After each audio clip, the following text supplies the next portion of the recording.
بسم اللہ الرحمن الرحیم۔ تو آج ہم حدیث نمبر 67 میں بدترین جگہ بازار ہے۔ حدیث مبارک یہ ہے وَأَبْغَضُ الْبِلَادِ إِلَى اللَّهِ أَسْوَاقُهَا، خدا کے نزدیک بدترین جگہ شہروں میں ان کے بازار ہے۔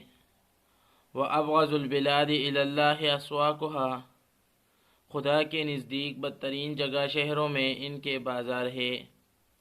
تشریح میں گزشتہ حدیث میں ابھی گزرا کہ مسجد میں رہنے والا، یعنی حدیث نمبر 66 میں مسجد میں رہنے والا اللہ تعالیٰ کی رحمت کے سائے میں رہتا ہے، تو اس کے برعکس اس حدیث میں یہ فرمایا جا رہا ہے کہ بازار جہاں شیطان کا تسلط ہوتا ہے اور اس میں حرص، طمع، جھوٹ اور خدا کی یاد سے غافل کرنے والی بہت سی چیزیں ہوتی ہیں، تو اب جو شخص اپنی ضروریات کی تکمیل کے علاوہ محض تفریح کی غرض سے اس میں رہتا ہے تو ایسا شخص خدا کی رحمت سے دور ہو جاتا ہے۔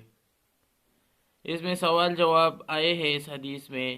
دنیا میں بازار سے زیادہ بری جگہ بھی ہے، مثلا شراب خانے، بت خانے، جوئے خانے وغیرہ، اس کو اس حدیث میں بدترین جگہ نہیں بتایا۔ بازار تو ان کے مقابلے میں کچھ بہتر ہے۔ تو جواب میں جن مقامات کو شریعت نے قائم کرنے کی اجازت دی ہے ان میں سے بدترین مقام بازار ہے، بخلاف شراب خانہ، بت خانے وغیرہ، ان کو تو شریعت نے پہلے ہی قائم کرنے کی اجازت نہیں دی، وہ تو پہلے ہی حرام ہے۔